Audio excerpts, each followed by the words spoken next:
Welcome to the Pondcast, the destination for insightful discussions and interviews on the appreciation, conservation, and husbandry of reptiles, with a focus on turtles and tortoises. Now, let's join our team of turtle nerds.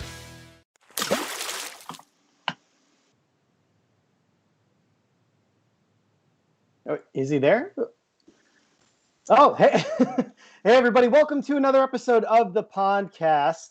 We're having a little bit of a technical difficulty with Anthony right now, but this is a really cool episode because we are with a big part of the other side of Anthony's life, which is his professional side of his life. And this is the veterinarian that he works closely with. Here he is. He's back, right? We have you? Do we have you now? I think we do. Oh, we have him. Yeah, okay. I was just introducing, and I didn't know what I was doing. So Oh, this is fun. I should have just stayed off and let it happen. it was going pretty good, you know. I was having technical difficulties. It happens to the best of us. It does. Okay. But I had your back, just so you know. How far did you get? Are you done? Is she introduced? I was just about to introduce her, so now you can take over. Awesome. There you go. So this is a surreal moment. So forgive me if I'm out of breath. And if you hear my dog barking, because my 350-pound self just bounded through my house to the other end of the house to check all of the cables to make sure that I had internet. So we're good. So if you see me sweating, if I sound like Big Pun with a hot dog over here, that's how I'm feeling. Okay. So this is just exciting. You'll see. I don't know if you follow me on social media at all. You'll see I made more posts about this one than probably any, because I was just so excited. Because and you guys don't necessarily know, but Dr. Green, Dr. Diva Malinowski Green she is what's good about the world. And this is one of those episodes where we get really excited to be able to bring someone to our audience who you likely have not heard about, but that you should hear about. And that's a really cool thing that we're able to do with our platform. So I'm really excited about that today. And it's really weird for me because it's two worlds coming together, right? I have this, for me, if I can just make this about me for a moment, because I always do. So we have the turtle world and the reptile world, which obviously we're very involved in, the guys on this show.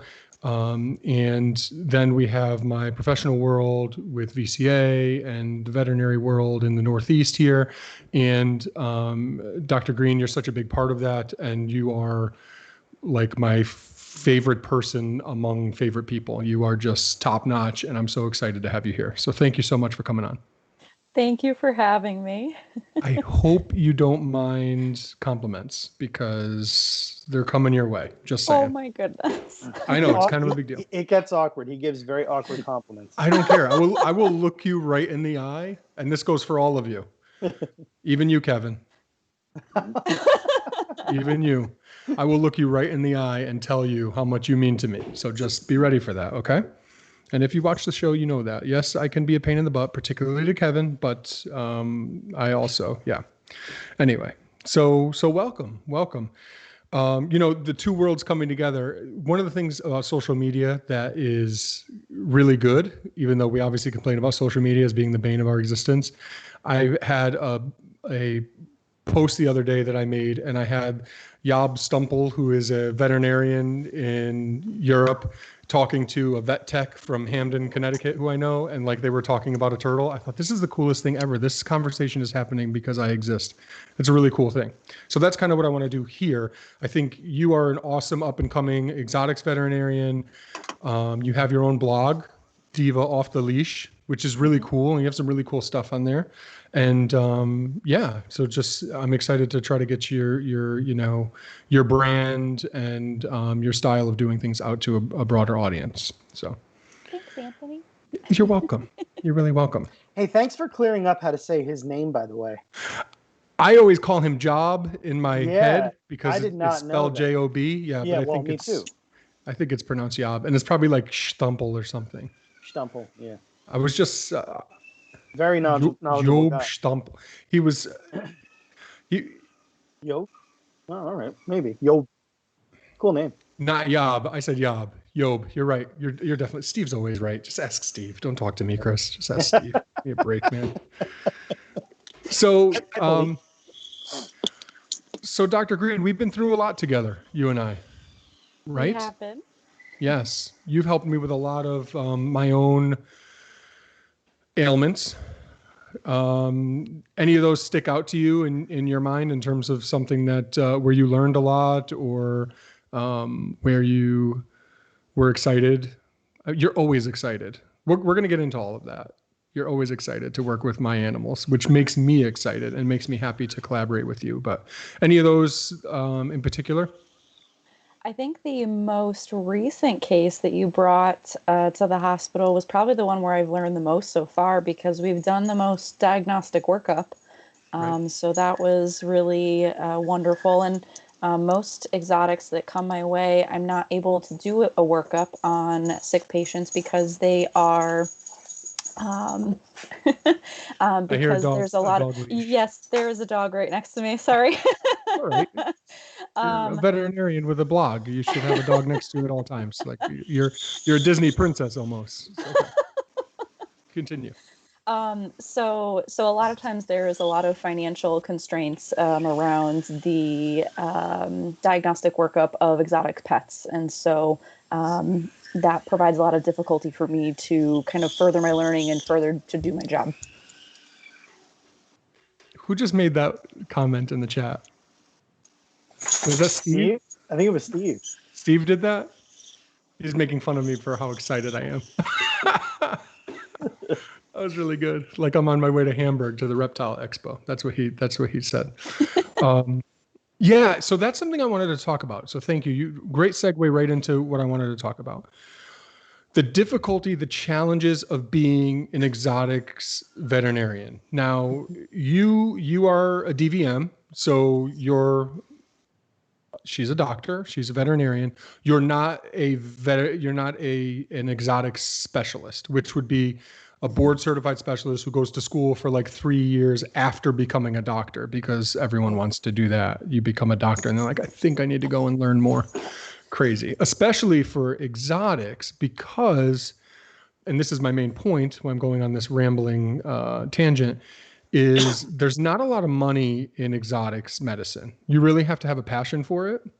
And I think the reason for that is that a lot of people aren't willing. So they buy the animal and they're not willing to take the next step in terms of veterinary care. Is that what you see in your practice and your experience thus far? That is definitely what I see. I think that I also see like a niche. I don't have a niche area that is a high load of exotics either, and so it's hard to build a practice that is solely exotics because you just don't have enough exotics in the area to come and see you and fill an appointment book throughout the day. And you know, I mean, I have a passion. I love animals, but at the end of the day, you do need to be able to see animals to have a business. And so, you know, that's kind of part of it as well, too. And that's part of some of the role I've gotten into as a medical director background is kind of running the business as well as trying to be a doctor. And that's not easy. But. Right. Absolutely. There's so many different ways we can go with this. If you guys have questions, jump in because I'm just going to keep rolling. All right. Go for it. I am just on a mission right now. So you mentioned that you're a small animal practice, and just so people know, the vast majority of exotics doctors who you're going to see, beside maybe a specialist who's at like the big emergency hospital, I can only think of one exotic specialist who works at an emergency hospital, and then one other exotic specialist. Only two come to mind in all of Connecticut that are actually board certified specialists, just to let you know how few and far between they are. Maybe if you're like Dr. K or whatever that show was down in South Florida, then maybe there's enough exotics so that you're seeing a lot of them, a lot more. Different area. But up here and for the most part, just in general, the people spend money on their dogs and cats. And not to say that we're just in it for the money, but you know, you're a doctor, you went to school, and your services cost something. And you're going to get way more people who are coming in with their Boston Terrier than are with their Sulcata tortoise. People just kind of let them die and wonder why, sort of thing, instead of actually getting the workup like you talked about. What is that conversation like? Actually, I just brought myself to a question I wanted to ask. So recently, I helped to rehome a sulcata tortoise that came through your practice. Now, we're not saying names or anything like that, but if this person is watching, I apologize in advance. But I just want to kind of tease out. I doubt that they are, but you never know with social media and everything. I just want to kind of tease out what that's like, because I don't think people realize the challenge that veterinarians are up against. Somebody comes in, they have an animal that obviously is struggling, on some level suffering because of husbandry. You can't just take their animal away. You can't make them spend money on the test that's going to give you answers. You can't make them have a bigger yard. So it's a really fine line that you have to walk as a doctor. Can you speak to that a little bit and maybe perhaps that experience specifically? So I think it's really important to try to reaffirm families when they come in with their pets, no matter what pet it is, that they are doing a good job, because ultimately at the end of the day, they made the right decision by bringing their pet to an animal hospital. And so they're looking to do the right thing. They're looking to get care. And so that's really the important part. And so no matter how the problem came about, they're there to fix it. And so it's just a matter of trying to work with them and work within whatever constraints they have, whether it be constraints of their living environment, home, constraints of financially, it doesn't matter, but it's my job to try to help to balance all of that and work with that to help achieve the resolution of whatever problem it is that they came in for. And again, that's pretty universal across all animals that come to see me. So the sulcata tortoise that you're specifically referring to, that family did everything that they knew how, everything that they could have.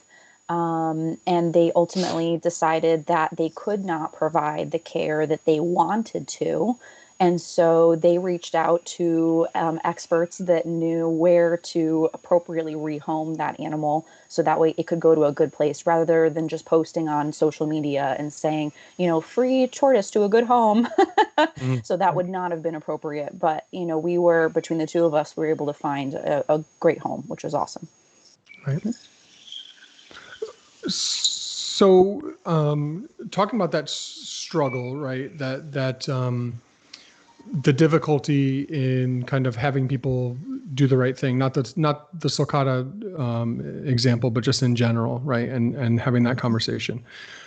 How about something that we touched on a few minutes ago about having to kind of sell or promote or give value to veterinary services? That's struggle that, like sticker shock. People see the price of veterinary services and they want to run the opposite direction.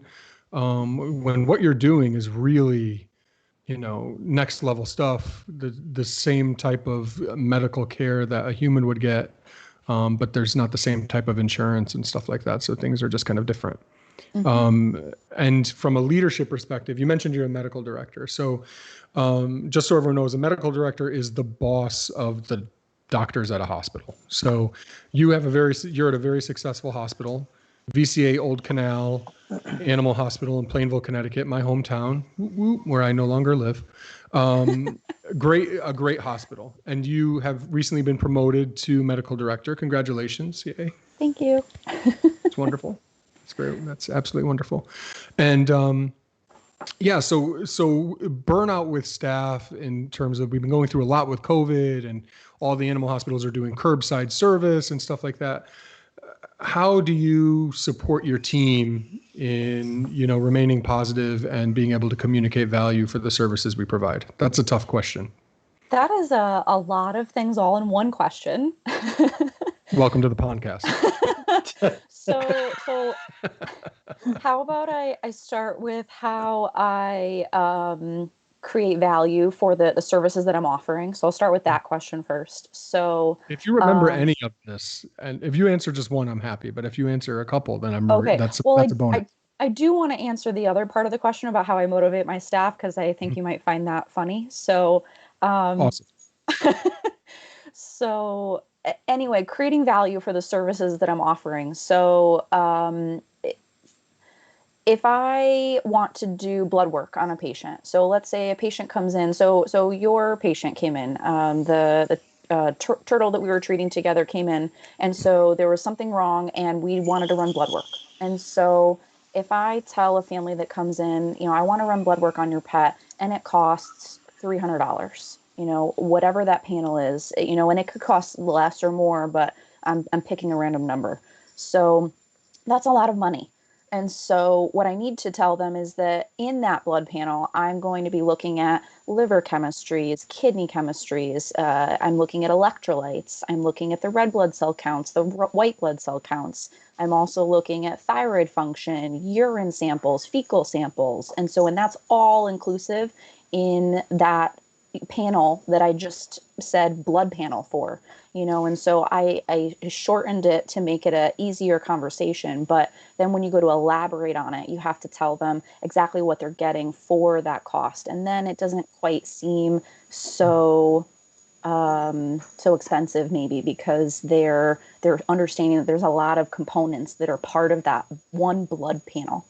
So that's really important. And when I'm training new doctors that come in, I try to help them to be able to do that. And so again, we were in school for so long, we were communicating with other doctors all the time. And then you have to transition your mind to be able to communicate with those that didn't go to veterinary or medical school. And so you have to try to speak to them in a way that they will understand what they're paying for. And that's a key part of the job. If you can't do that, you're not going to be able to treat the patients that are coming in. So it's super, super important. So That's a great point.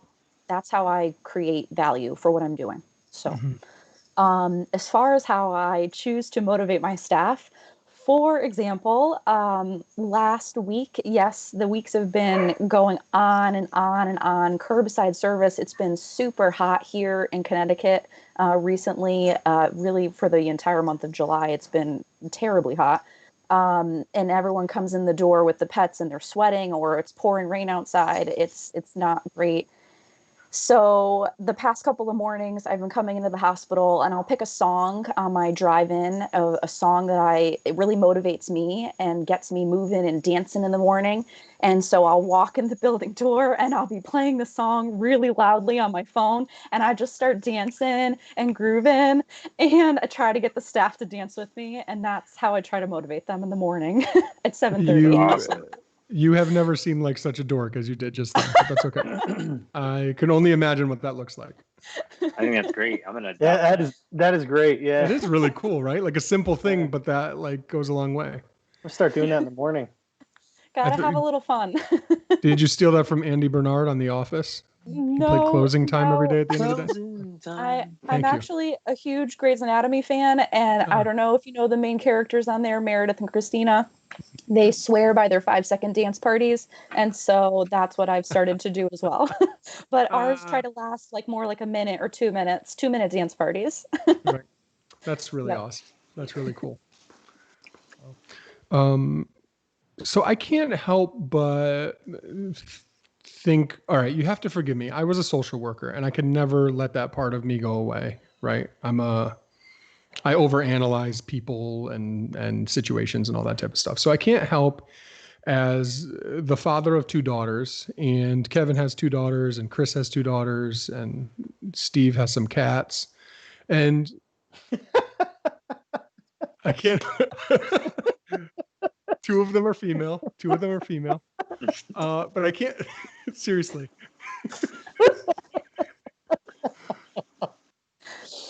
3/4 of us have 2 daughters. I feel myself sweating from that. That was funny.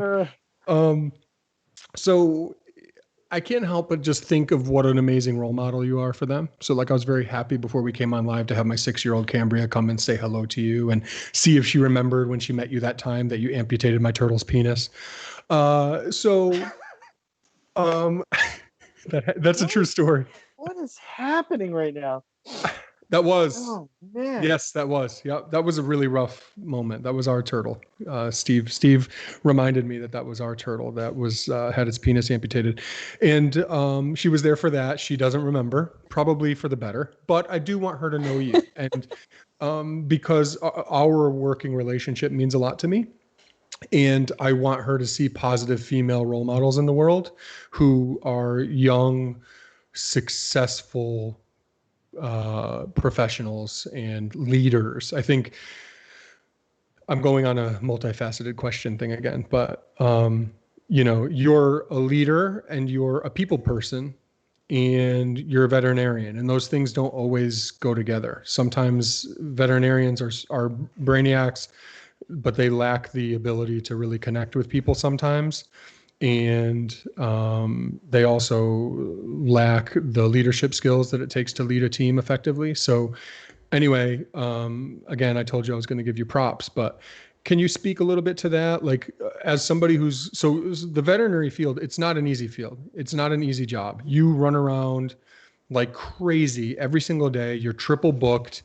You have to be in 3 places at once, and you can't be. The suicide rate is high. The depression rate is extremely high. And somehow when I see you, you are one of the most inviting and warm and bubbly people that I ever see.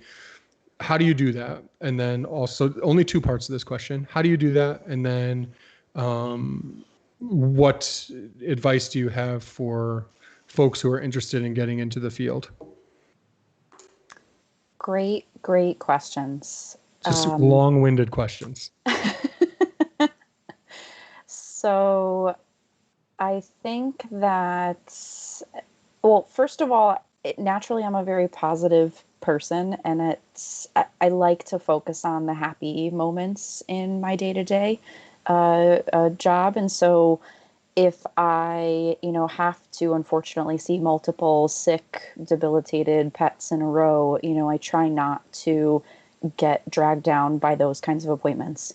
And so I try to focus on, the new puppy visits that come in, or, a family that just adopted a pet and is super excited because it's their very first pet they've ever had, and so those moments and the relationships that you make with those families are super, super important. And you're going to have a lasting impression and a lasting effect on their life. And so those visits are really what kind of get me excited to get going in the morning. So those are what keep me happy and bubbly for sure.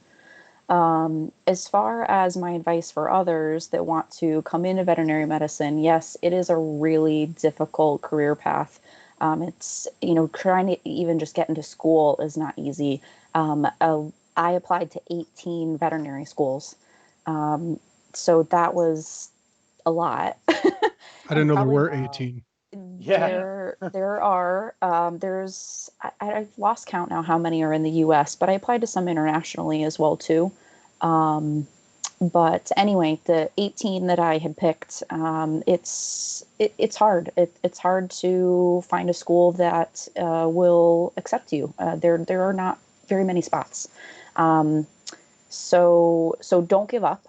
And if someone tells you, don't go to veterinary school because of the suicide rate, or because of the high rate of depression, or because of the financial commitment, I think those are not good reasons. I think there's a lot of happiness in our field, and I think a lot of times some people focus on the negatives. And so I had those comments said to me, once upon a time, and I just ignored them because that wasn't my field. That wasn't my view. I'm sorry, that wasn't my view.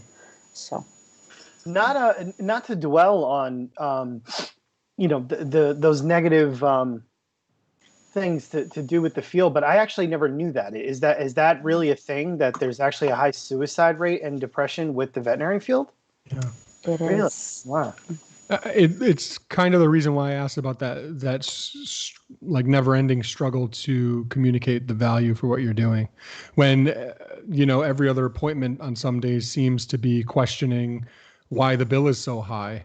That doesn't happen with human medicine. You get the bill after the fact when Yeah, right. when when you're at home and it comes in the mail, and then Mhm. what it is what it is after insurance. And if you got a problem, talk to the debt collector. It's a very cold way of doing business. What we do is actually much more.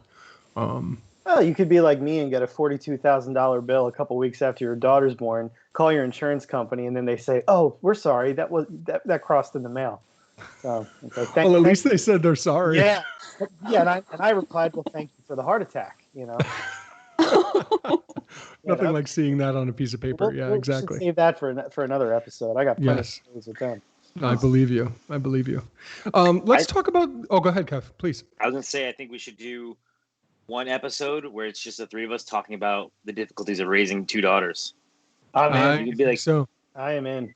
could be like an inverse My Three Dads, something like that. Yes. Yeah. Well, Our Steve can Steve, talk you about can his talk cat. about your cats. That's right. Yeah. It'll be Exactly. called Our Six Daughters. I love it. Well, we could have Bill McCord on as a guest, and who else has two daughters? I know there's more. Ken Sofer does. There you go. There's one. Well, we had him on last show, so Yeah. we'll have to wait a little while. Yeah. We got to keep it fresh, Yeah. So let's talk about the importance of having a relationship with your veterinarian, right? We have a lot of people who are animal keepers that are fans of the show, or listeners anyway. Fan is a strong word, but they tolerate the show, right? Several people tune in and they don't know why. They're drawn to it. It's like a tractor beam, and so the importance of that relationship. I mean, I can tell you for a long time I used to go to Kensington Bird and Animal, which is a wonderful hospital where they always took care of me, and that was a great relationship. So I've been lucky enough to have really several relationships now with wonderful exotics veterinarians. You're the cream of the crop, and I love working with you. And I think the reason for that is that you are always excited to work with my animals. You're excited to learn. I think a lot of people don't realize that they think that they want the most accomplished veterinarian, and that's not a dig at you at all. You're still newer at this and learning every day, and you will forever because that's your approach to things. But I don't care if you haven't done something before. So we use that example of the male turtle prolapse where you amputated the phallus. So that was something you had never done before, and you had told me that you weren't sure about doing it. And I said, well, if we don't do something, the turtle's going to die. Let's do it. And he's not going to breed anymore, which is a shame. It was a Spangler eye, a Vietnamese black-breasted leaf turtle, which a lot of people know I keep. Basically let's try it and give him a shot at living a decent life. And that was fine.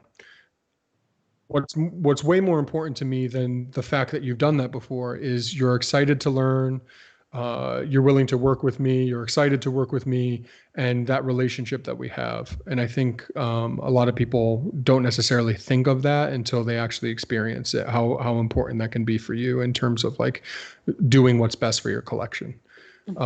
Chris, do you have experience with that, having a good relationship with a veterinarian? Yeah, I have. I've lucked out, same thing, a few times. When I lived up north, I had two good vets. One's retired and one,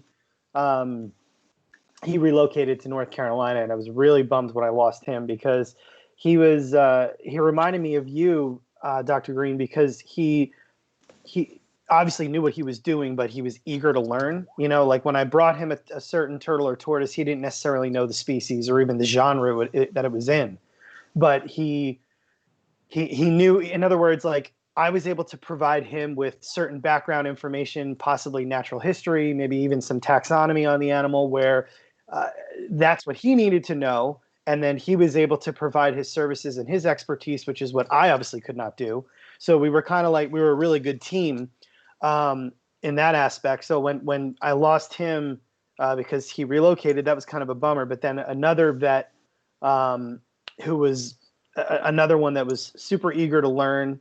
And he actually would do me a lot of favors too, which was really nice. He was very eager to help me out with certain things. If an animal absolutely needed something, he would board an animal for me if it really needed extensive, heavy treatment. And then, thanks to my wife being an ex-zookeeper, we work closely now with a zoo vet, who is, he's operating on tigers and cheetahs and Galapagos tortoises and sea turtles and all that stuff. So it's almost like when we go to him, most of the time he knows what it is, what it did in the wild, or what it does in the wild, and how to do this and how to do that. But again, there's still that eagerness to learn, which I find very warm, and I think is, anybody, doesn't matter what field you're in. It could be human medicine, animal medicine, a turtle breeder, a YouTube personality, or a social worker, whatever you are. Some people sometimes get caught up in their egos and they don't realize that they're coming off cold. So it's always beneficial to me like that when so I guess basically what you and Anthony have going on here, you're helping each other because the goal is to save that animal's life. Whatever it takes, if it's possible, if it's amputating something very important, but the animal's still going to have quality of life afterwards, you guys, came together and make sure that happens. And we're fortunate in some of the same regard down here. We've had some bad experiences too. One of our current veterinarians, not going to say any names, we're kind of disappointed in how it's gone, both for our dogs and some of our turtles. I had a turtle that was very sick, and I was patiently awaiting blood results and test results, and the animal died, and that was a year ago, and I still am yet to receive a phone call on the results. And they kind of pull the same thing with our dog, but it's I find that to be rare. In my experience, my personal experience with the exotic vets and even domestic vets with our dogs has been great. I even had a awesome experience with, Anthony knows the story. I think I used to keep goats up north, and long story short, because I could go on forever about this stuff, but this one male goat who was there's really not a word in our vocabulary that describes him because it's not mean enough. That's how bad this animal was. And he kept getting Animal out. lover. Yeah. He kept getting out. And Anthony will tell you where I used to live before I bought this house. I lived far back from a highway, but it was a major highway. Constantly crazy traffic on it. And this goat kept getting out and making his way into this traffic. And animal control got involved, and they were like, look, if this goat causes an accident, you're in trouble. Like, you could kill somebody, if somebody hits a goat, And so one of our current vets, the zoo vet, he did a really good solid. He came out with a dart gun and aimed from really far away and took him out, castrated him on point, and that goat went back in the pen. So, it was a pleasant but nerve-wracking experience. But Can I just say something? You said Anthony knows the story. I don't know that story. You don't know that? Dude, you're kidding me. I would remember the zoo guy coming with a tranquilizer gun, like Ace Ventura 2. That doesn't even that just happened. I had no idea. I cannot believe that I never told you that story. That's usually like when I meet somebody for the first time, and it's like sometimes you meet somebody for the first time and it's awkward, and you're like, "Hey, I'm Chris. Oh, hey, I'm Bob. Oh, yeah. My vet shot my goat in the balls once." And it's like, what? And then it starts a great conversation. That's right. They'll never forget you. But one last little thing about the goat. Oh, God, he's going on about the goat. More, please. I want more. I'm sure the viewers do. I'm sorry. And it's not a turtle. I'm sorry. But okay. I was at Tractor Supply buying equipment to set up. This is actually when I first got into using electric fences to, at the time, it was to keep my goats contained, but it eventually turned into one of the main ways that I protect my turtles from predators. And so this is the first time I was buying all the equipment to put this electric fence together. And while I was out doing it, my heart's racing because I know this goat is somewhere on Route 33 about to cause a 10-car accident or something.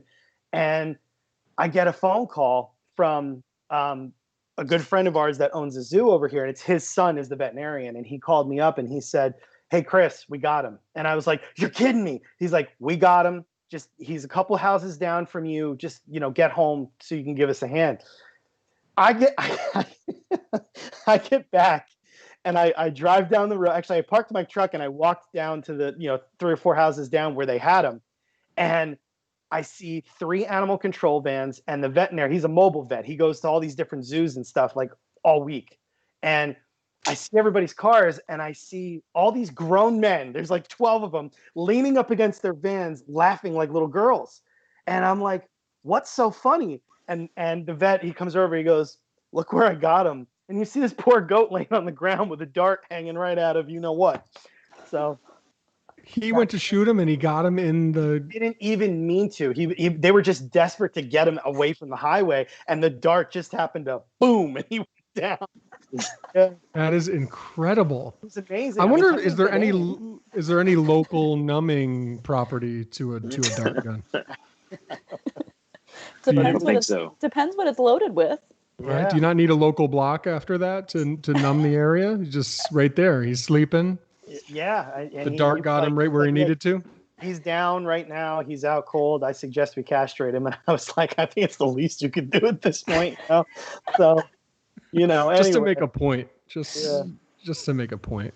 You probably saved him and like dangled him for him to let him know you meant business. I'm sorry. This is taking a turn. I apologize. Like, no, I don't need those, But yeah. Sometimes when my friends come into the animal hospital for that, like to get their cat, yeah. I'll give them a jar afterwards as a token of my appreciation for coming to the hospital. Well, he's it's only my good friends. He's living up in Pennsylvania now on a nice farm, and he's no longer reckless but ballless. That was one of the things for me, like not coming up in the veterinary field and then like being in for a neuter. Like they neuter your animal and then they just like they just go in the trash, right, Doc? The testicles? Yes. Yes. Yeah. So, yes. And the ovaries, like yes. like that, like testicles, like they mean something. I'm sorry, they're symbolic. They're triumphant. They're so important, maybe just to me, but like, and then they're just like bloop in the trash. And I don't. Go ahead. Just a little anecdote. Excuse me. So my wife's cousin is our vet. She's in Fairfield at a highway animal hospital. And when we brought our dog's name is Barf, from like Spaceballs. And when we brought Barf, that's cute. Yeah, when we brought Barf to get neutered, she took care of it, and it also came back with a little jar that said Barf's balls, and that is that's still at our house for some reason. Like 4 years later, I don't know why. That's but gross. Yeah. It's. Yeah. Not but see, enjoyable, you never asked for it, right? She just gave them to you. No. Yeah, it was a joke. Something you do, I don't know why, but I just feel the need. Like if my stepfather comes in with a pet, or my good friend from when I was a kid, like I just feel like you need to have these because they're going in the trash. And wouldn't this be silly to just be able to hand to your friend? I don't know. It's just I have one last. This one is turtle related though, so we're getting back on track here. Good. I like it. The one veterinarian, the gentleman that's now retired, that was really good with turtles. I've been involved in a couple different genetics projects with a couple different species, and this one time I had to bring a pair of Barrett's box turtles, which are Cora Barretti, because they're part of the stud book, and they were like asking anybody who wanted to participate in genetic studies. So he did me a solid. He had already done some genetic work on tortoises for me, so I took the 2 of them there. And he was great. He would just block out time because, sometimes it took forever to find a vein, whether we were going jugular or tail. And we're in there and we're trying. The male went great. We got his blood, put it in the capsule. And then we're trying to get the female to cooperate. And I don't know if any of you have ever had a box turtle close on your finger. Okay. Yes, recently. I thought I was going to die. Yes. And I mean, an American box turtle hurts terribly, and it happens to me 6 or 7 times a summer, but there's something about the power of a big Asian box turtle like that where it was absolutely terrible. My voice shot up like 10 different notes, and it was so bad, and I think he was getting so embarrassed because I was like like I couldn't keep my cool anymore. It was like, it started off like, yeah, I got this, and then he actually was like, I'm going to leave the room. If you need anything, just shout, like he had no idea what to do for me or the turtle. And I just had to sit in there. I don't remember. I mean, it felt like an eternity. It was probably only like 2 or 3 minutes, but that's a long time though. Turtle. Yeah. And I mean, the turtle finally released, and it's always one of the ring fingers. Yeah. And I mean, it was black and blue, like you wouldn't believe. We end up getting the blood from this turtle. We leave, we go home. I ship the blood out as I'm told. The next morning, you guys know Lauren Augustine from the Cora Galbinifront stud book. And she emails me the next day, Chris, thank you so much for your hard work. I wanted to let you know that one of the capsules exploded during shipment and we can't use it. So I wrote back, I said, please tell me it wasn't the female. And she was like, it was the female. And I have hated that turtle ever since, because of the entire situation So not only did I almost lose a finger, but we have no idea what her genetics are. So there you go. I'm done. I'm sorry. Dr. Green, promise me that inevitably when I get my fingers stuck in a box turtle in front of you, that you leave the room and ask me if I need anything first. Please. Think of Chris. And don't think any less of me. It happened to me recently, and I'm like, oh my, that feeling where you're like, oh crap, how am I going to get out of this? This is really dumb. Is this ever going to end? Am I going to live the rest of my life either without the tips of my ring fingers or with a turtle stuck to my Chinese finger trap? It's really horrible. Has that happened to you yet, Kevin? It's happened. It doesn't happen really that much anymore. The three toads, they're pretty relaxed when I come in there now in that area. But when I first got them, yeah, pinky. It's terrible. It is absolutely terrible. And you have to play a game with the turtle. You have to put it down with your finger in there, and just you can't move, because even your pulsing finger, they feel it, and then they tighten up more, and it's like, I'm getting upset. I have to stop talking about this. Stop talking about it. Stop talking about it. The show is going to be change the subject. Breaking your fingers in box turtle shells. It's all we're talking about at this point. Yeah. I think it's a good time to transition into our first feature, which should be queued up. Minto's mailbag. All right. So we are ready for that. Kev, take it away. All right, guys, here we go. So I have 3 questions right now. I'm not going to do them in order. The first question is from Steve Baker. Dr. Green, what does or would you do if someone brings in a species they shouldn't have, such as an eastern box turtle? Oh, that's a really good question. Good question. It's a really good question, and I think it would depend on who that person is. Like, if it was someone that I know that's like Anthony, that is involved in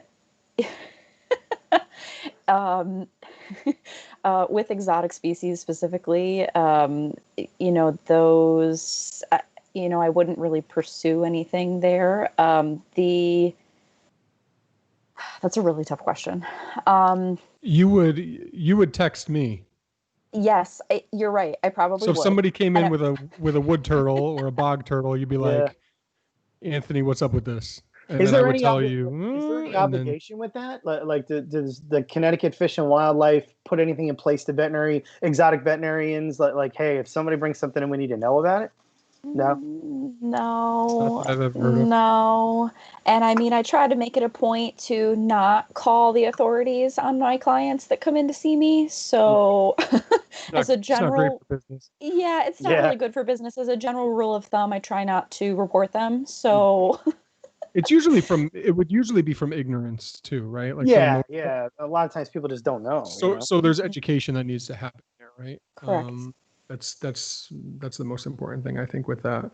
But in terms of working with, you said Connecticut Fish and Wildlife, it's called the DEEP, and they're not they don't really have many boots on the ground, unfortunately. It's my biggest gripe with them here in the States. They pretty much just outlaw a lot of native things and have a lot of legislation in place and then do nothing. So yeah. Okay. All right. So this next one is from Derek Johnson. Hi, Derek. Hey, Derek. Hi, Derek. Hi, Derek. So, Dr. Green, vet medicine seems more complicated than human medicine, dealing with hundreds of species, diseases, patients that can't tell you what's wrong. How difficult is vet medicine in your opinion?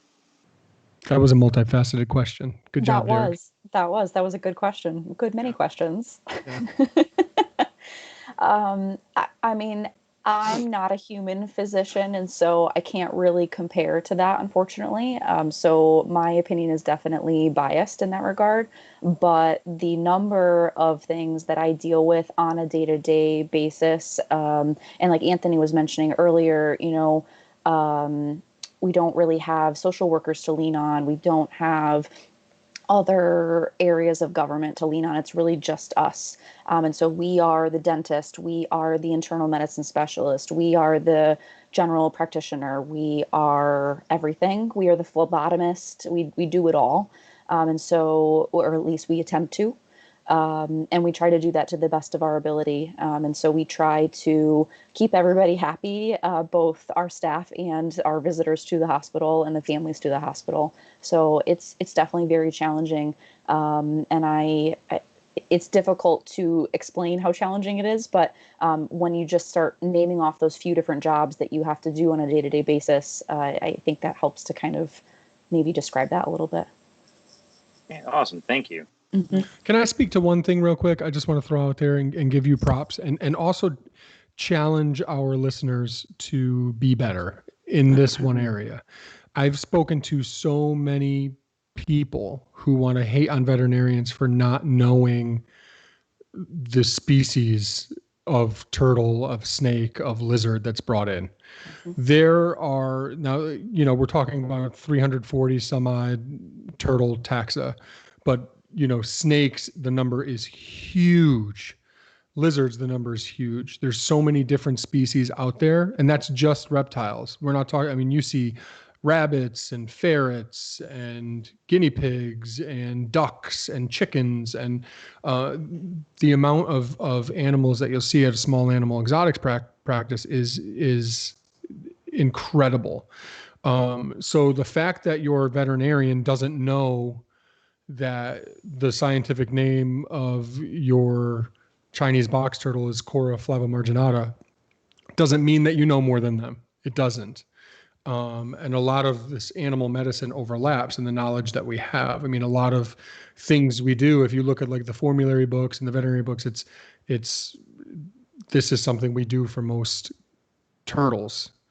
And it works for most species, and research shows that it works for this, and this, and then you're making an educated guess based on that knowledge. It's what we're all doing as keepers, is just making educated guess after educated guess and doing the best we can. And I can't stress enough how important it is to involve a veterinarian, especially with the complicated cases, because they're more educated than you.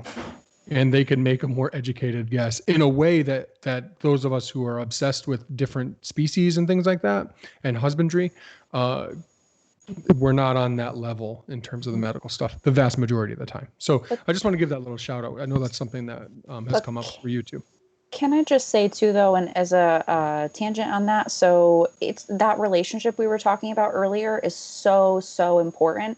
And so areas that, I feel more knowledgeable in on the medicine aspect, you are much more knowledgeable in, Anthony, in the husbandry aspect. And so I don't know all of that information. And so it's really important to have that open line of communication. So that way we can work together as a partnership to treat the turtles and the tortoises that you bring in.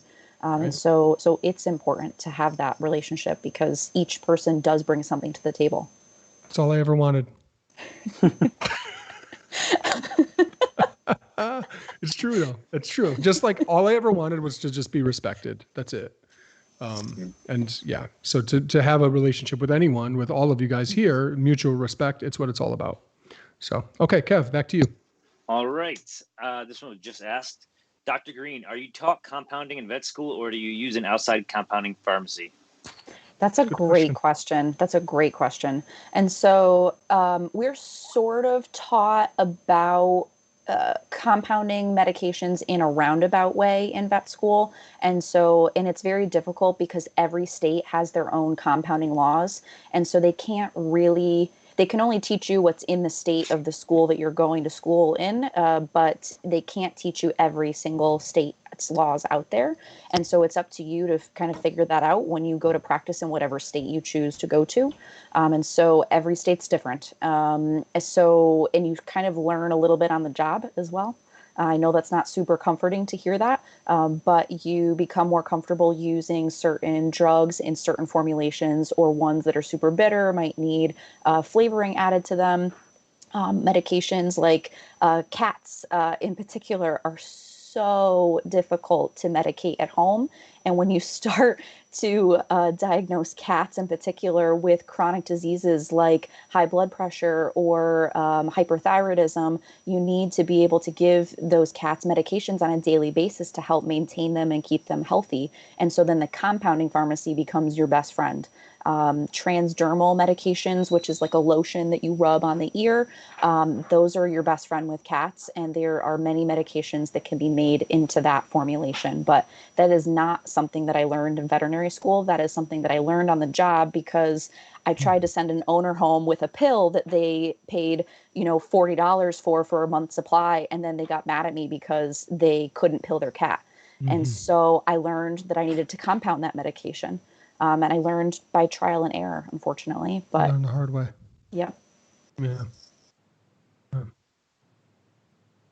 So Steve is asking Dr. Green to explain what compounding is.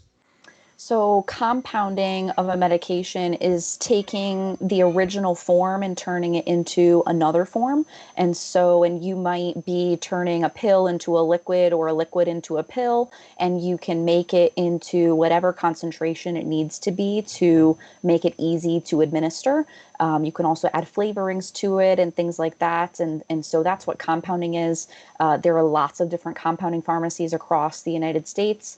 And then every hospital has certain ones that they will specifically try to work with.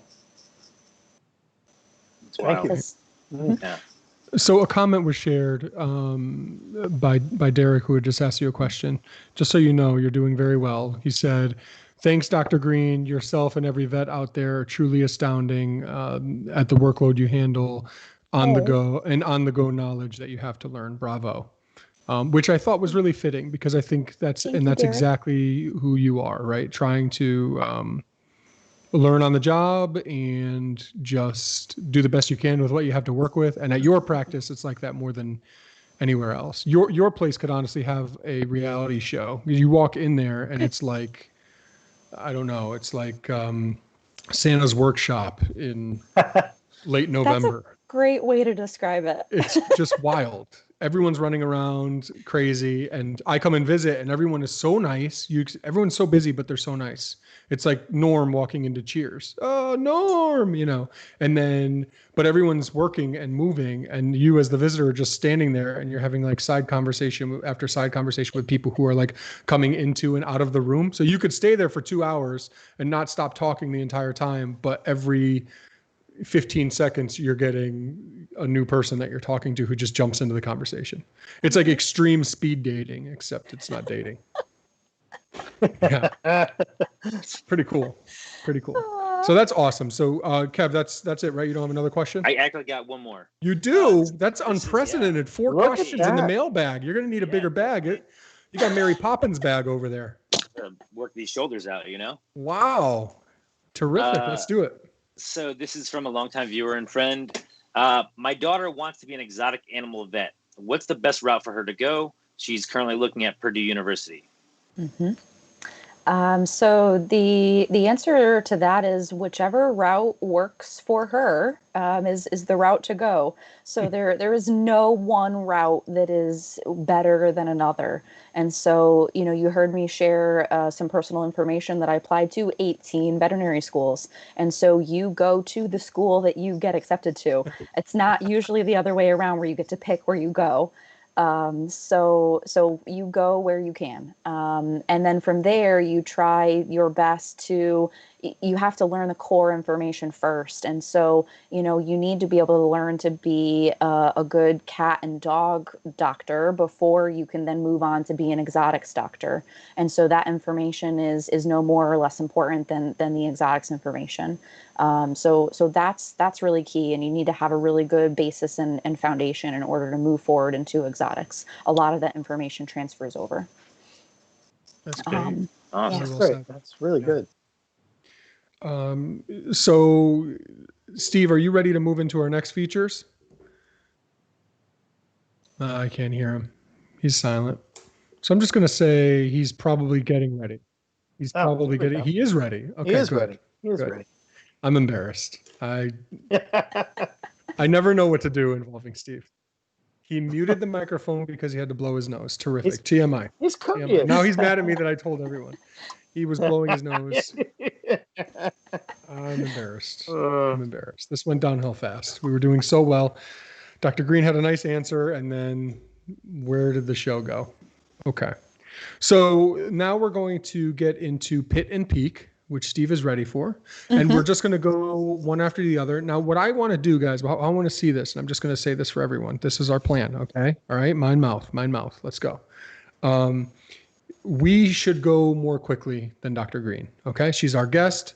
She is a damn doctor, and people want to hear from her, not us. But we like the format of having everybody kind of, you know, share a little bit what their answers are. Okay. So who's up first? I go first. Kev, you're the smartest. Okay. So that means I'm second because I'm not following up Chris. And then we leave our esteemed guests for. No, you know what? Let's go Kev, then me, then Dr. Green, then Chris. Okay. Why don't I Let's have some fun. Because nobody wants to follow you. Nobody wants to follow you. You're yeah.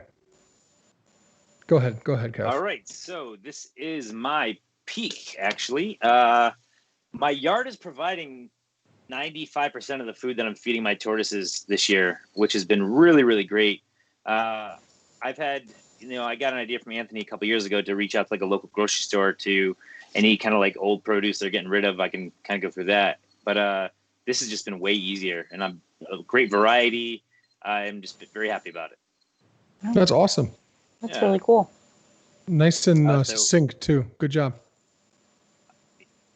And then if we move to the next picture, it's sideways, but that is my pit. I had a groundhog burrow in from my neighbor's yard into my three-toed pen in the one spot that's like, 4 inches wide that there isn't a board blocking it. And more than likely it went from my yard into my neighbor's yard. But irregardless, eight three-toads got out. I found 5 of them. So I've lost three toads. I'm still, hopeful I'll find them, but that was definitely a bummer. Happens to the best of us, man. Yeah. Happens to the best of us. Yeah, there was a prison escape.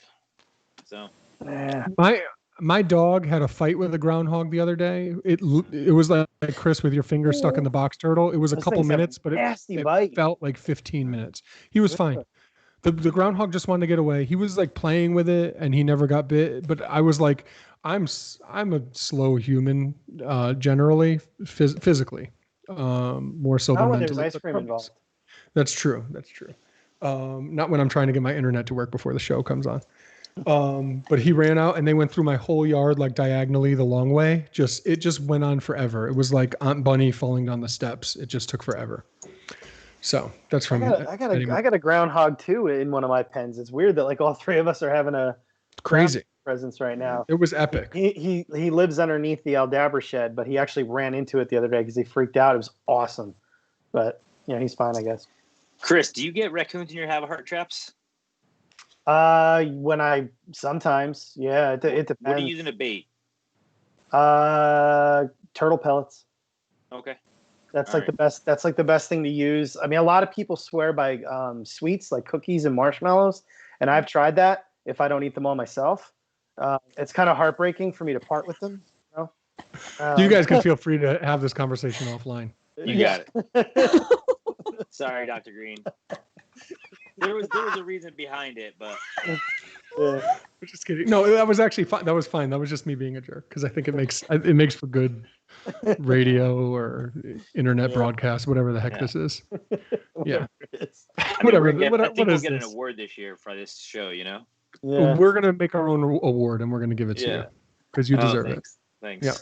We'll give it My out. version of our version of the Dundies. Yes, absolutely. Oh yeah, that'd be great. And this year, the cutest in the office award goes to Kevin Minto. Cutest redhead, Kevin Minto. Okay, No hair. let's go, Steve. I'm waiting. All this chitter chatter. Okay, that is okay. I kind of have. All right, so I have some weird, of course, because I can't just be cut and dry. Each one is a pit and peak. So this is Timon, who is a ornate box turtle who has cellulitis and was really struggling quite a bit. And I actually tube fed him, used Silvadene on his limbs, terramycin on his eyes. He's now been through 2 rounds of antibiotics, both enrofloxacin and ceftazidime, and he is now doing better. Steve, I don't know if you have the other picture there. There was 3 pictures for this one, I think. I don't know. It might be confusing. So that's what I used. I made that. He's doing tremendously. Oh, he's doing better. Okay. That's what I used to tube feed him. I filled that up with mashed turtle pellets and water to hydrate as well. And I used that 3 ml syringe to tube feed, which was easier than I feared and thought. Just make sure if you're ever tube feeding, this isn't like a go try it at home sort of thing. You should be working with a veterinarian. Although Dr. Green, I didn't work with you on this. I worked with a rehabber, a friend who's a rehabber who helped me. A couple friends actually who have experience with that. And then now you can see he's looking a lot better.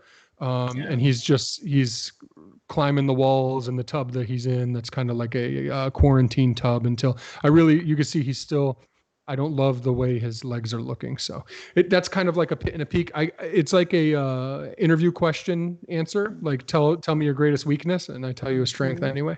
So that sort of thing. And then I had another one too. Very proud of that one. So yeah, this year going well with eggs, which has been really cool. The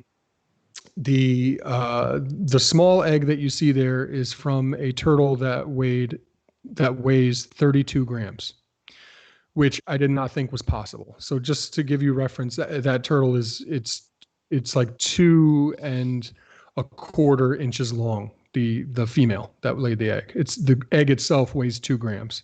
Is that a Bowery egg or is that it's a odoratus, a stink pat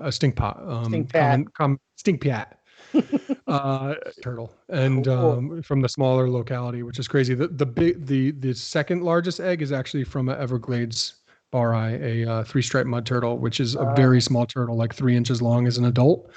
And it's just crazy. So yeah, only 1 egg was laid there, a 1 egg clutch. Usually those small turtles are just laying 1 egg clutches. And on radiograph, that egg looked large inside the turtle. That is how small that turtle is. Wow. It's What's incredible. the big egg? The large egg is a Reeves turtle. I just put that there for reference. But some cool things. I've had 16 different species, taxa, lay eggs this year, which is just crazy for me. Now I'm not going to hatch them all, but my record for like different taxa that I've hatched in a year is 7. So I'm really just having a fun time with that. I don't know if I'm going to hatch 1 million or anything, a bunch of the eggs. I think my hatch rate will still be low, but it's an exciting thing. So anyway, happy to update you guys. Sweet. Dr. Green, you're next. Okay, you might have to help me out a little bit because I'm having trouble seeing which pictures are coming up. Really? Yes. Oh, yeah. Can you see Steve's video feed? We can tell you what picture's up. Yeah, we'll just see what picture it is. Yeah, let's do it. Okay, so can you see it or no? This is the keeled box turtle, the one that we worked on. Yep. So my pit is that I am, and this is my forever pit. So in my profession, I am a forever learner. And so I am forever trying to better myself and learn more about exotic species so I can be more knowledgeable when individuals come in with a problem and a concern with their pets. So that's my pit. Can I tell you what's awesome? I did this on Pit and Peak. I use this You story. did? Oh, Yeah. It's cool. And people may not realize you and I have worked together on a lot of, cases, a lot of animals that we've worked on together. So that it's cool that you use that one. one of my Awesome. favorites. And can you explain that blood draw? So that is so I've heard that there's a risk of causing damage because you're going back in there and if you don't know where you are, sort of thing. But we did really well with that, We I did. thought. And by We I mean you. definitely You did. did it. I held. You were Those are my holding. hands. That was super important. Those are So my hands, and you have the syringe. You got the business end of the situation. Yeah. yes. So, and I had to do a lot of research prior to you coming in to learn how to draw blood from turtle. I did not know how to do that. So, that's the carapacial plexus that I drew from, and it was successful. It was good. Awesome. And I up until that point, I like Chris had just done. I'd seen jugular draws before, and then also from the tail, but I'd never seen that up until that point. So we've learned how to do tail vein draws on many species in school. So that was something I was familiar with. But if I recall correctly, the tail was very small on this So species. small. This is so not. that This would is not not a have common been snap. successful. Yep. Yeah, definitely. Awesome. Okay, so that's your pit. Yep. Okay. And drum roll. Okay, this looks like a gastropexy. It sure was. Yeah. Okay, explain what a gastropexy is for everybody. So, a gastropexy is a surgery that is performed preventatively at the time of spay or neuter for a dog. And so, there is a condition called bloat or GDV or gastric dilatation volvulus.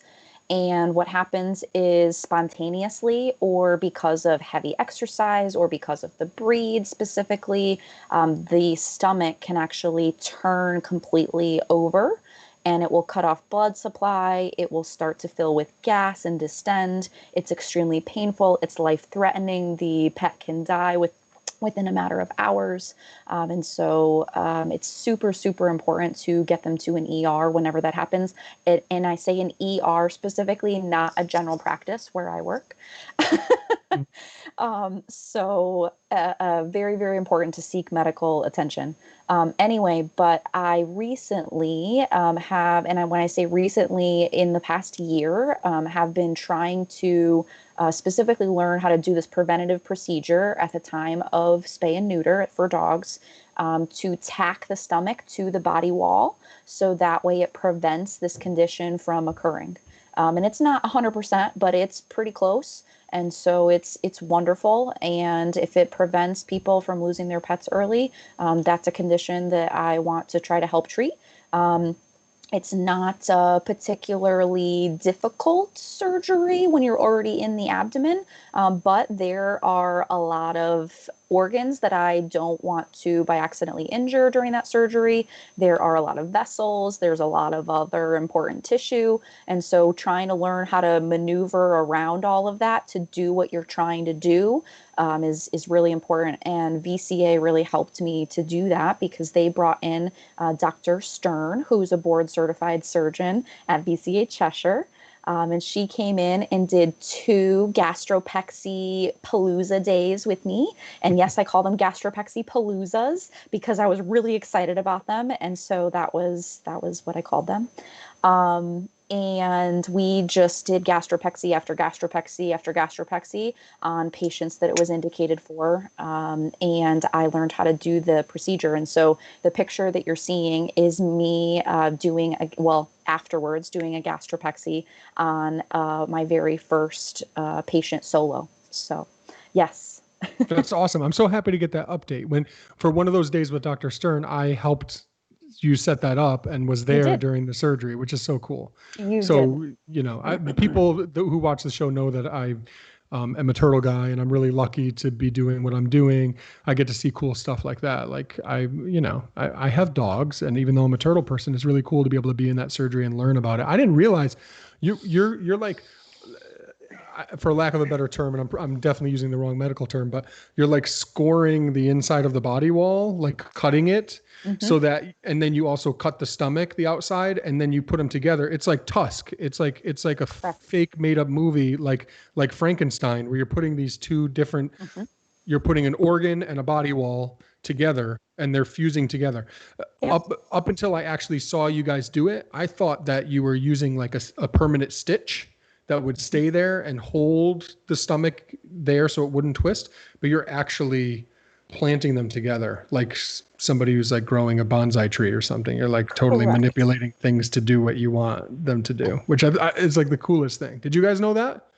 No. Gastropexy, man. It's really cool. There's actually many different ways to do the gastropexy, and it's not a procedure that's taught in veterinary school unless you're very lucky and maybe a fourth-year preceptor is willing to show you. But most people do not learn that procedure in school, so it's something that you learn after the fact. And it's something that you sort of adopt into your practice after you become very comfortable with the spay and the neuter. And so it's not something that you're typically starting out doing from day one. We have a guy that's local here, and he's actually we call him one of our lookouts because on one of my wife's study sites for the Diamondback Terrapin Project, this guy Kevin, he's like our crazy local guy that he'll like scream at people for going 5 miles over the speed limit and stuff because he doesn't want anybody to hurt the turtles. But he has a massive African Mastiff, and his name is Wick, and Wick almost just died because of this, and they saved him. They did it. Oh, that's wonderful. Yeah. And it's not a good outlook. Yeah, I know. His head is like this. But he's the sweetest dog in the world, and it was a happy ending. You know, he's okay. That's good. That's good. It doesn't always turn out that way, so I'm very happy to hear that. So, all right. Yeah. Chris, you're up. Make it quick, man. All right. This is my pit. This is kind of silly, but it's one of those things that any of us that keep turtles or, probably any animal, it's just sometimes that one small thing that just drives you up a wall.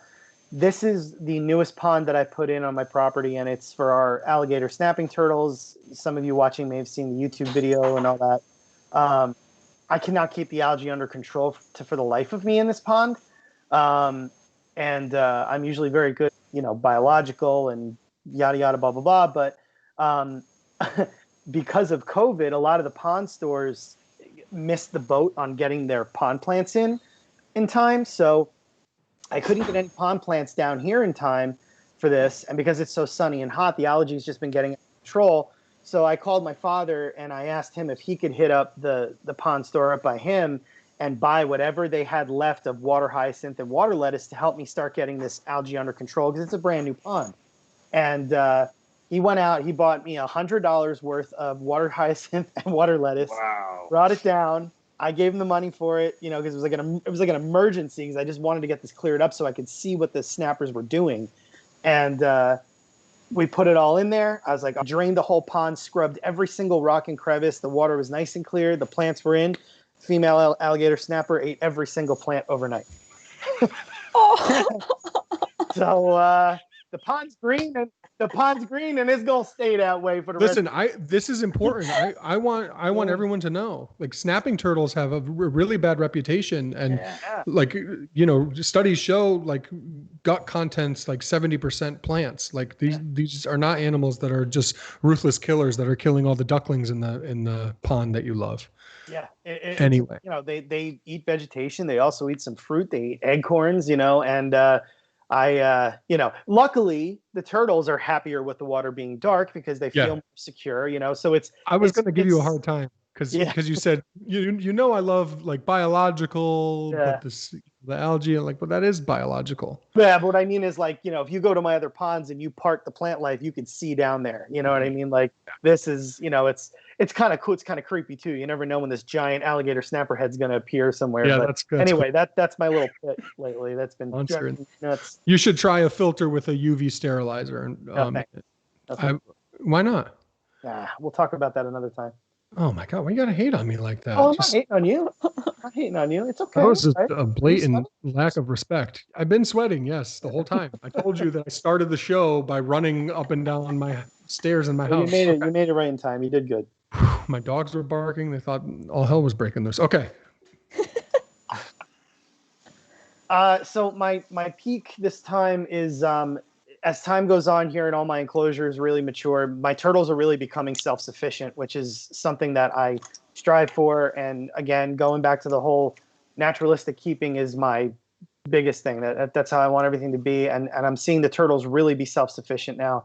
Some of them don't run up to me as much anymore, which I like. They head in the opposite direction, which is what I want to see. And they are, sometimes when you get too busy and you're like, man, I haven't fed everybody in a couple days, but there's so much plant life. There's so many invertebrates or all these different species that they're just staying fat and healthy. Nobody wants to be fat, but you know what I mean? They're heavy. They've got good weight. They're thriving and they're really becoming self-sufficient. And I like this photo of this Beretti because this species is so reclusive, but they're so content in their habitat now that they are utilizing the spotty sunlight, which is something that I'm seeing more and more of now. Obviously, the species hates to be out in the open. Some people insist on keeping them that way, and it doesn't work out well for them. But yeah, self-sufficiency with the turtles, something I'm really stoked to be seeing now. Awesome. Really cool. Okay, so that brings us to our next feature, which is normally the best taxa, but we wanted to change it up a little bit because, as I said, veterinarians are not into taxa the way that we are. Obviously, Dr. Green's always willing to learn, but they just don't necessarily geek out on that quite as much because the medicine, overlaps many different species. So we wanted to talk about a really exciting project that each one of us wanted to just bring up and kind of make the viewers aware of and to share with people, just to kind of give people an idea of what's out there for some animal loving people. If you stick at it and put your mind to something over time. All right. So Kev, we'll keep the same rotation. Sure. So my initiative was just kind of hooking up with you guys. I got really excited about that that's because I'm not as experienced as you guys are, and it was nice to be able to contribute. It's something that I'm passionate about, even if I don't have formal education for it or just the experience in general. It's definitely been something eye-opening to me throughout the past 5 years. So I'm very thankful to be a part of it and glad I'm on board. I love you. I want you to know that in front of everyone. I want you to know that. I love all of you guys. I appreciate you. Okay. Awesome. There was no picture for that. No. Because we're all right here. It's just me and you guys. Love it. We're singing Kumbaya after the live stream ends. And nobody ever watched the show again. Yeah, I'm ready. I'm ready, Steve. Hit me with it. Okay. So, were we doing a minute? Okay. This is a cool project I was a part of. That's Kong, a 42-pound common snapping turtle, which is a relatively large one. This was in partnership with National Geographic Critter Cam, something that I did with my friend Chris Lugenbuehl, who's amazing. Basically, we would catch a large snapper and put a video camera on their back with a timer that would cut the line and let the camera float to the surface. It's like a yellow camera. I don't know if you can go to other pictures, Steve. You probably can't, right, with the timer. Okay, there he is. Good. So there he is with the camera. And then you actually get footage to see, okay, what are these turtles doing when nobody's watching? So getting really cool footage like that, where you could actually see the snapper's view. And National Geographic does this with many other species as well. And it was just a cool project to be a part of that was kind of going on near me. And I was really proud to just be the snapping turtle handler. Has there ever been a cooler job to have on your resume? I don't think so. It's like basically being the Tiger King. I handle the snapping turtles. We shot a video for that, and then CBS released one that was better than ours, and I was like, darn CBS. But it's working in the veterinary field. I always, because I'm a turtle guy, and I mean I have dogs, but veterinary technicians and doctors, several of them are just so good. They're so confident. They could just go in and grab a fractious cat and just know how to do it. And I'm just like the huge guy in the way all the time. So it's nice with the snap. It's true though. No, it's 100% true, and it's okay. But I'm just going to say, the first time that a snapping turtle or anaconda walks in, I'm going to be the hero that day. One day it'll happen. If I spend the next 30 years doing this, it'll happen one day. Okay. Dr. Green, you're up. Okay. So I think the picture that came up is Yes. a penguin with some needles in its back, perhaps. Yes. Wow. Yeah. So, when I was a junior, I believe it was my junior year of veterinary school, I shadowed with a doctor in North Dakota, of all places, over the summer. And he was a certified acupuncturist and chiropractic veterinarian.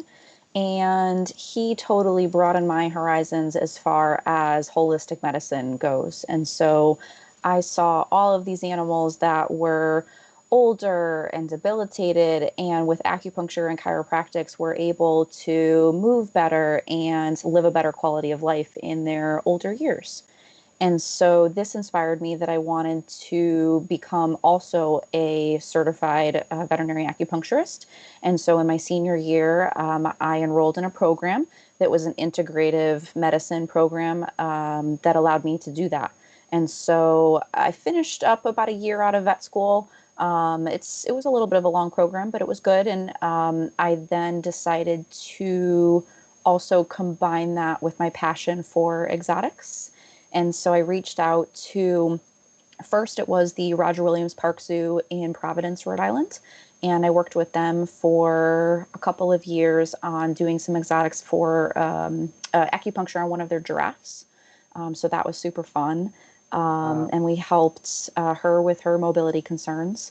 I also worked on a Kenyan sand boa there who had an appetite issue. And so we were able to get her to eat after 9 months of being anorexic, of not eating. So that was wonderful. And then I was referred to Mystic Aquarium here in Connecticut. And Mystic Aquarium had the need for some acupuncture to be done on several of their African penguins, which is the one that you're seeing here in the picture. And then I also worked with one of their sea lions as well, too. So just really, really cool to be a part of. Super exciting to be able to combine my interest with exotic medicine and marine mammal medicine and help them out with my acupuncture certification. So, yeah. If I can just, as a follow-up, I know, I follow a lot of reptile-based social media stuff. And I can remember a post, I don't know if it was on the Reptile Report, but a big page that had, I believe it was a ball python getting acupuncture. And the amount of negative attention that it got, I don't know, do you know about this? Really? No. Okay. So the amount of negative attention, this is animal abuse, this is ridiculous, there's no way that could be helpful. And from my perspective, I assumed that, a bunch of people just making assumptions themselves. I assume there was a level of ignorance there, but I'm ignorant myself, so I didn't really know for sure. So can you speak a little bit to the actual medical backing for acupuncture and exotics? And because I don't think that's something, I would just assume, because I know you're legit and you're a great doctor, that it's 100% above board, but I don't know why besides that. So, and acupuncture is a mystery to a lot of people, even those in the medical field. And so there are some that really believe in it, and there are some that don't, and that's okay. It's just like picking medications that work well for you and your patients. Right. There's not a reason why the medication works. It's just been tested, and the results are there. Correct. Got it. Yep. Got it. So as far as acupuncture goes, in the program that I went to specifically, I mentioned is an integrative medicine program. So it combines the Western education that I received with the old Eastern tradition of Chinese acupuncture and teaches it from a scientific background. And so that was the training that I received. And so acupuncture is all based upon nerve bundles that are located all throughout our body. And so, and you have these little nerve bundles that are located all at different points underneath our skin. And so what happens is when you put a needle through skin or scales, you are putting them at certain points where it's activating these nerve bundles, and it helps to decrease inflammation. It helps to activate growth factors, which helps to regenerate sensation. So maybe help with movement. It helps to draw healing cells to come in closer to that area that maybe is particularly painful and injured. And so all of those factors are really important to help with healing and improving quality of life. And so by stimulating these specific areas for certain ailments that you're trying to treat for, you are medically following this whole chain of reactions. Body, you're stimulating this chain of reactions to occur and help the patient out. Wonderful. That's I amazing. love it. Really cool. Really cool. Thank you for that. So Chris, you're up next. Thanks. Yeah, I don't really think you should time me on this one though. Because it's going to be that fast. No, it's not. Because remember I told you I had a story to follow it up. Oh, Jesus. Recent story. Hey, man. Lord in heaven, All right, help us. all right. No story. Go ahead. Time me. Okay. Tell the story. Oh, God. You want me to tell a story about you? So, obviously, my favorite initiative that I'm part of is my wife's Diamondback Terrapin project, Terrapin Conservation Initiative, which is a turtle room project. But something that I'm very proud of that's a little bit outside my boxes. I recently, last year, trained and joined the venomous snake response team for New Jersey Fish and Wildlife and the Wildlife Conservation Corps. And I've always had a really good relationship with Fish and Wildlife, and it was really amazing for them to bring me on board for this. And it's a reptile, so it's great. But basically the gist of it is, you go on snake calls, and I've included photos of the three of the four snakes that are the main concerns. This is the Eastern king snake, Eastern chain king that you're looking at here. This is a species of special concern in New Jersey. And then this is the endangered timber rattlesnake. It's one of two venomous snakes that we have in New Jersey. And this is Mr. Happy. This is an ancient, and when I'm saying ancient, because if you could see, the rat is actually on top of him. That's the only way to get him to eat now because he's so old. And he was hit by a car and he's missing part of his jaw, and he also lost most of his tongue, but it regenerated a little bit. He's obviously in captivity, and he is what New Jersey Fish and Wildlife uses to train us on a timber rattler. And then the other snake that is of concern is the threatened northern pine snake. And basically what we do is the primary concern is the timber rattler, because we don't want humans to get injured, and we also don't want humans injuring the snake, because unfortunately snakes still get a terrible rep, and people are always ready to kill them. So we go out on these calls when there's one in somebody's driveway, or it's in somebody's garage, or it went in a cabinet, and we're trained to safely and humanely remove them from the situation and then release them. And we have to, a great part of it, which is nice because it goes hand in hand with what I love to do through the turtle room and Garden State Tortoise and everything, is education. And what we're doing is we are educating these folks that are so stuck in, or were so stuck in an outdated way of thinking about snakes. They think snakes are there to hurt us. They still think that they're looking to kill us and bite us, when they're actually controlling the animals that can possibly hurt us, like mice and rats with the diseases they carry, whatnot. So it's really, really cool. I have been on a couple calls. Unfortunately, I am yet to go on a call with an actual timber rattler being present. We got one the other week where it bit a dog. It just barely bit the dog, so the dog did not get envenomated, and it came back from the hospital just fine. But the snake had gotten away before we got there. But we really, really meet a lot of interesting people on this. And the story I wanted to tell was, on Friday night, I got a phone call from my supervisor at Fish and Wildlife to head out on a snake call. And she said, look, I don't want to disappoint you. It's definitely not a timber. It's definitely not a venomous snake, but it sounds like this snake is injured. So here it is. It's 9:00 at night. I've got to drive 40 minutes to where this snake is. And we're having my daughter's first birthday party Saturday morning, and everybody's coming. Yeah. So I had to run out and do this. And It turned out to be a black racer that had got completely tangled up in bird netting. It was probably trying to eat chipmunks, and the flies had laid eggs in every nook and cranny of the snake's scales.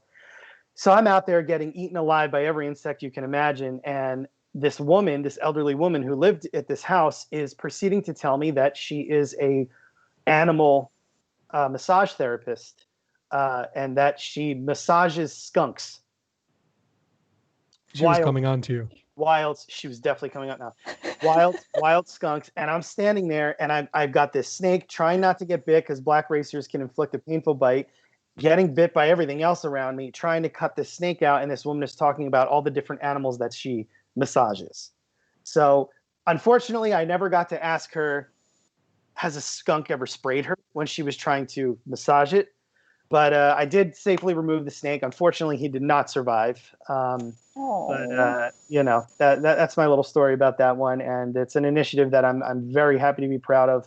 New Jersey Fish and Wildlife is a group of folks that a lot of fish and wildlife agencies could learn something very valuable from, because they know what they're doing. They know how to do it. It sounds like the funding and the effort is there, which is all you could ask for from both ends. Cool. Yeah, they're smart. Really They're not out to tell everybody, don't do this, don't do that, leave it alone, don't touch it. They want they want the knowledgeable folks helping out. Right. So, Right. Anyway, Together, everyone achieves more. Exactly. As it were. Yeah. So my daughter's between my legs right now, but I'm going to continue to try to bring the show to a close here. I can't thank you guys all enough for this. This was awesome. It's my birthday on Friday. I feel like this was a nice little early birthday present to be able to have this hang out with you guys. And it was awesome. Just awesome. Before we go, Dr. Green, any last thoughts about the world, veterinary medicine, being an amazing young professional that all of our daughters could look up to? Any thoughts? Well, thank you so much for having me here tonight. This was a huge honor. I had a lot of fun. And I learned a lot about all of you. So thank you. I would just say to pursue your dreams, be kind, and never give up. So, yep. Yeah. And as a sign off, I'd just like to say, if you're somebody who's into reptiles, turtles, tortoises, exotics, like we all are here, I encourage you to find your Dr. Green, because that relationship can mean the world for your animals. And we all do this because we love the animals. We want what's best for them. And you can't do it without veterinary intervention. I don't care if you have one pet turtle. Eventually, things are going to reach a point at some point where the animal can benefit from veterinary intervention. We're not saying you have to go in for your yearly checkups or your biannual checkups or anything like that.